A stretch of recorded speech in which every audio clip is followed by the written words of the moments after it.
इनका एक और बड़ा मसला जो है ना, वो इनकी अपनी सीएम पंजाब है। उनकी अपनी कारकर्दगी से ज्यादा उनके टिकटॉक मशहूर हो रहे हैं, या उनकी टिकटॉक जो है वो आपको नजर आ रही है। आपको भूख लगे आप टिकटॉक देखें पंजाब हुकूमत का, आपको पेट्रोल महंगा लगे आप पंजाब हुकूमत का टिकटॉक देख लें, आपको रोटी महंगी लगे आप पंजाब हुकूमत का टिकटॉक देख लें। डॉलर महंगा हो, गवर्नेंस बुरी हो, बिजली महंगी हो, गैस महंगी हो, हालात ख़राब हो, पाकिस्तान के अंदर बदअमनी हो, लॉलेसनेस हो, चोरी डकैती हो जाए, आप टिकटॉक देखें और वो देखकर आप इंजॉय करें। ऐसा लगता है ये तो इंटरटेनमेंट के लिए आए, सिर्फ इंटरटेन करना चाहते हैं। आज सुबह जब मैं उठा तो मैंने उठकर एक तस्वीर देखी, उसमें मैंने देखा कि मरियम नवाज को पुलिस का यूनिफॉर्म पहना हुआ है। मुझे सबसे पहले झटका लगा मुझे देखकर, और सच्ची बात है मुझे लगा कि ये फोटोशॉप है। यानी मुझे यकीन ही नहीं आया कि इतनी बड़ी खच भी कोई मरवा सकता है। मुझे यकीन ही नहीं आया कि गवर्नमेंट ऑफ पंजाब, वहां पे एक सीएम है, उससे इतनी बड़ी चबल मरवाई जा सकती है। यानी टिकटॉकों के चक्कर में, अपनी वीडियो और तस्वीरों के चक्कर में वो यूनिफॉर्म बना दिया पकड़ के। और ये जो वर्दियालॉजी है ना, वर्दियालॉजी यानी वर्दी का एक वो है इनके अंदर बड़ा शौक। ये वर्दियालॉजी है, इस खानदान का पुराना मसला है। एक फोटो आज एक और वायरल हो रहा था, नवाज शरीफ साहब भी पुलिस की यूनिफॉर्म पहन के जो है वो एक दौर में खड़े हुए थे और तस्वीरें बना रहे थे, तो उनकी बेटी ने भी वही किया। यानी ये 500 का तो नहीं हो सकता। देखें, एक तो ये बात आप जहन में रखें कि ये यूनिफॉर्म 500 रुपये का नहीं हो सकता, ये उससे महंगा है।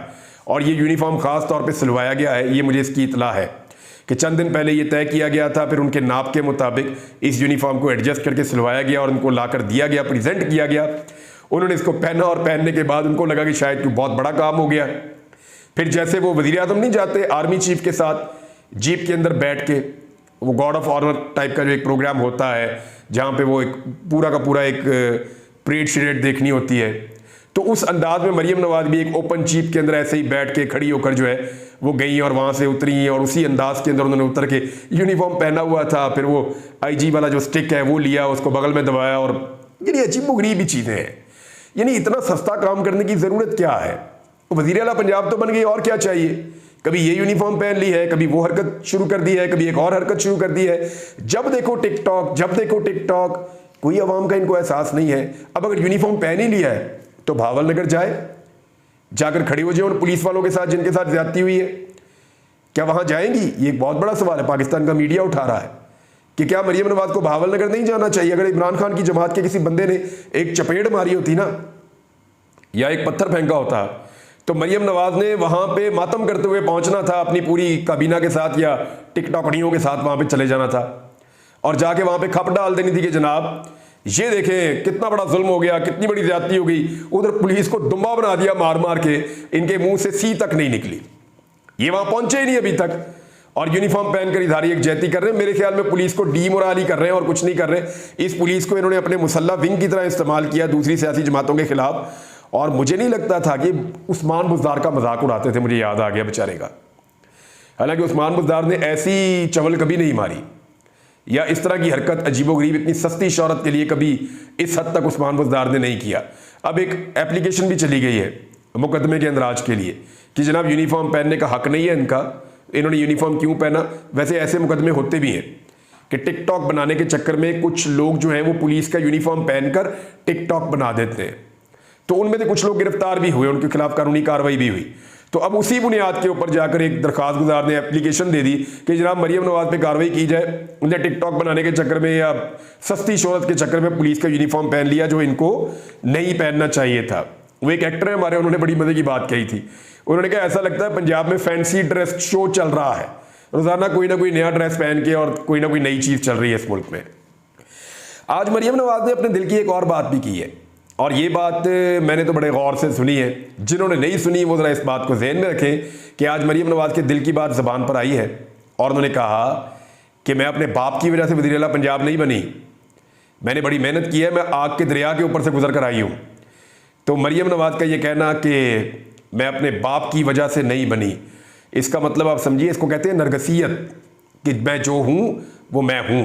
यानी नवाज शरीफ को भी आज काट दिया है, खुद पसंदी में इतना आगे निकल गई हैं। हालांकि सब जानते हैं कि अगर ये मरियम नवाज नवाज शरीफ की बेटी ना होती तो इनसे 10 गुना ज़्यादा सियाणी मरियम औरंगज़ेब है। मरियम औरंगज़ेब से याद आया कि अपना उनका इत्तेहादी का एक चैनल है, यानी उनके अपने वज़ीर दाखिला का चैनल है, उसने उनके बारे में एक बड़ी ज़बरदस्त खबर दी है और बड़ी तफसीली खबर दी है। और उस पर उन्होंने ये कहा कि मरियम औरंगजेब साहिबा ने मुबैना तौर पे 15 करोड़ रुपए का एक स्कैंडल उनका सामने आ गया है और सिटी 42 ने दी है कि इंफॉर्मेशन सेक्रेटरी और डीजीपीआर को ओहदे से हटाने की अंदरूनी कहानी है। वैसे मैंने इसके बारे में आपको पहले कुछ चीज़ें बताई थी। उन्होंने कहा जी कि ओहदे से हटाया गया, वजह यह है कि यहाँ पे 15 करोड़ रुपए का मामला था और वो चाह रही थी कि ये 15 करोड़ रुपया रिलीज़ कर दिया जाए, लेकिन वो कवायद व ज़वाबित के खिलाफ था, उन ऑफिसर्स ने नहीं किया। इस 15 करोड़ में मुबैना तौर पे 3 करोड़ रुपया कमीशन था जो मुबैना तौर पे मरियम औरंगजेब साहिबा को मिलना था। मरियम औरंगजेब साहिबा से जब रब्ता किया उनके अपने वजीर दाखिला के न्यूज़ चैनल ने, तो उन्होंने जवाब देने से इनकार कर दिया। बहरहाल उनकी एक और इंफॉर्मेशन मिनिस्टर है, उसने ये कहा कि नहीं ये झूठा इल्ज़ाम है, ये सही इल्ज़ाम नहीं है। अच्छा, मरियम औरंगजेब ने कितना कमीशन बनाया? सिटी 42 की न्यूज़ के मुताबिक इसमें जो है वो ठीक ठाक कमीशन, और मरियम औरंगजेब ने निजी चैनल के इश्तिहार देने के बदले में 30 मिलियन रुपए का कमीशन वसूल किया। मुबैना तौर पर निजी चैनल मरियम औरंगजेब का पसंदीदा चैनल है और उन्होंने यानी इश्तिहार विश्तिहार देते हुए इसका बड़ा ख्याल रखते थे। नाज़रीन, 2 छोटी खबरें देता हूं, इस वीलॉग को ख़त्म करते हैं। बड़ी इंपॉर्टेंट चीज़ें हैं जो कल के दिन में यानी जुम्मे के दिन में होने जा रही हैं, वो आपके साथ मैं शेयर करूंगा। लेकिन सबसे पहले आप ये देख लें कि हसन नियाज़ी से और मियाँ आबाद फ़ारूक से उनकी फैमिलीज़ की मुलाकात हो गई है। ये बहुत अच्छी बात है। पूरे मुल्क में लोगों ने आवाज़ उठाई थी। हसन नियाज़ी के वालिद जो है वो रो पड़े थे, बहुत परेशान थे, उनकी वालदा बहुत परेशान थी, मियाँ आबाद की फैमिली बहुत परेशान थी। तो अल्हम्दुलिल्लाह उनकी मुलाकात होगी अपनी फैमिली के साथ। उन्होंने कहा जी वो ठीक ठाक हैं और वो उम्मीद करते हैं कि जल्द उन्हें इंसाफ मिल जाएगा। दूसरा, चीफ जस्टिस ऑफ पाकिस्तान ने 2 काम किए हैं। एक, उन्होंने कहा कि आइन की धज्जियाँ नहीं उड़ाने देंगे।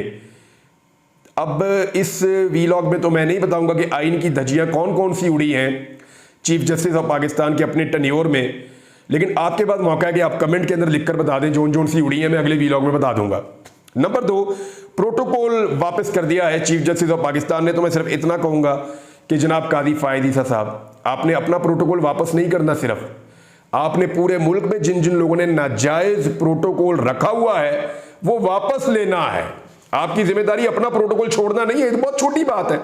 एक आदमी है, उसके बाद थोड़ा प्रोटोकॉल है, उसने वापस कर दिया, कोई फर्क नहीं पड़ेगा। इससे फर्क तब पड़ेगा जब कादी फायद ईसा साहब आप पूरे मुल्क के अंदर ये जितने अल्ले तलल्ले हैं, ये जितने लोग अयाशियां कर रहे हैं और नाजायज प्रोटोकॉल्स इंजॉय कर रहे हैं, वो सारे प्रोटोकॉल्स वापस लेंगे। तो आपकी ड्यूटी ये है। अब तक के लिए इतना ही। अपना ख्याल रखिएगा, अपने इस चैनल का भी। अल्लाह हाफिज।